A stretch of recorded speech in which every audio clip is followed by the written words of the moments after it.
Yo, it's Bam Mamo back with media. Now, if you've ever heard of Cape Evans ice wall or Cape Evans Antarctica, there's an ice wall that goes underneath the water. Now, around this same area is actually where the expedition of was the Terra Nova expedition. Officially, the British Antarctic expedition was an expedition to Antarctica, which took place between 1910 and 1913, led by Captain Robert Falcon Scott. Now, this expedition was for them to acquire information about the ice wall and the things that go on beyond the ice wall, and how there's lands beyond the ice wall, and they've created maps and different things for. So, if you know who Admiral Byrd is, go look up Admiral Byrd and his story. He has many stories and accounts of him going beyond the ice wall, or going to land beyond the poles, to where he went to like these inner caverns. And also he talks about how he met beings on the inner caverns. Now, I want y'all to understand that when you talk about these beings, they are at the highest physical level of being, when you're talking about on Earth or even in our plane. So I guess the question would be is, why is the ice wall there? How did the ice wall get there? And why do they not want us to be able to go beyond a certain part of Antarctica?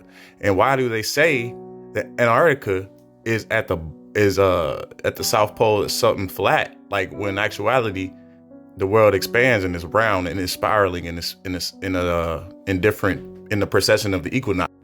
So to answer your first question, they had to put us in a matrix inside of a matrix. So basically, we had to be put inside of another matrix outside of the mother. Well, inside of the mother. So when you're dealing with this mother, you're talking about how the mother is the womb, which all creation stems from. We're talking about the universe. And so when you keep coming down through the different levels of the galaxies and the solar systems and stuff like that, with our creation, they put us in what you call a Saturn moon matrix. And that's when you take the frequencies. This is the normal trinity of the father, the mother, the black sun, the mother, and the sun.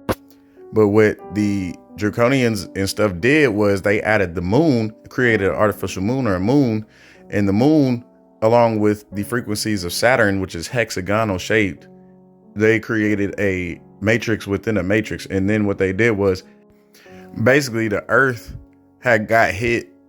When we talk about other planets that got hit by and stuff like that, Earth used to be bigger than this. And basically, it got knocked off its axis, or basically by 0.5 degrees or whatever it is. So basically what happens is, you have this thing where we have 365 days of the year and not 360 days of the year, because of this 5-degree shift or 0.5 degree shift. And ultimately, what this is doing is this creation of this Saturn moon matrix is what is the frequencies of that thing. Or when they, play with these frequencies between Saturn and the moon, the frequencies give us a more dense physical third dimensional body. So basically, inside of this ice wall, or the first ring, you would actually, it would be a different density level, right? And so not only are we seeing in third dimensions, but we are feeling third density and need to feel a higher, or need to feel a lighter density, or another density level, right? So when you're talking about Thoth and the island of Thoth, you see the island of Thoth beyond the ice wall right there. This island is also in course with the moon. And I want you to see, every time you go to another layer of the ice wall, every time you go to another layer of the ice wall, it's another part of the crystallized part of the matrix, or the consciousness. So you would have the outer parts of the matrix being all encapsulated within the precession of the equinoxes, within the elliptical, stretched out like a flat plane or like a disc. And you would have all these different lands that go beyond the ice wall. You see the land of Asgard and all this different things, but those are the furthest outskirts. Within even not our ice wall, but the second ice wall, you see I-10, which is still, a God's name, because you're talking about how all of these deities own a piece of the part of consciousness, depending upon what planets they connect to. So yeah, that means that Thoth would run a part of the moon cycles, and then I-10 be a part of the sun cycles and different things like that, in the land of I-10 being over there. Same thing with Asgard and the Hyperboreans, and there's even I think Atlantis is on here somewhere, but I know Lemuria is on the other side. As you see, the land of Horus and Shangri-La over there in the corner. But there's many different lands that are beyond the ice wall that people have not visited, and there's many different realms beyond the ice wall that people have not visited, because of, not only because they can't. So some, you can visit some of these physically, but there is some that you can't visit physically because of your body and the density factors. I mean, it could adjust, but it'll take a second. So this is why they didn't have ice walls on the old maps of Antarctica, because Antarctica wasn't one space. They had many different areas along the many different levels of consciousness, or this flat plane. And so this is why every time you look at an old map, you don't see any ice on these ancient maps older than the 1500s, I believe.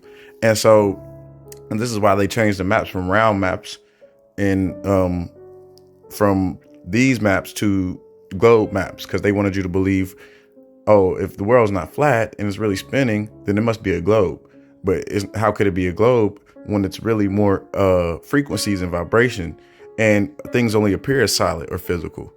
So I say all that to say this, that beyond the ice wall are many different beings and species, and they don't want you to know about the ones that are beyond the ice wall, and the crystal cities and different things that are that are underwater, that is in the inner earth, there's what they say, crystallized seas above the earth and below the earth, because of what they call hydrogen. And you got many different beings that are in many different spaces depending upon the density. So you're gonna have mad different creatures, mad different people, mad different species, mad different humanoids, mad different everything on this earth. So if y'all want me to get more into the map and go deeper with it, just let me know in the comment section.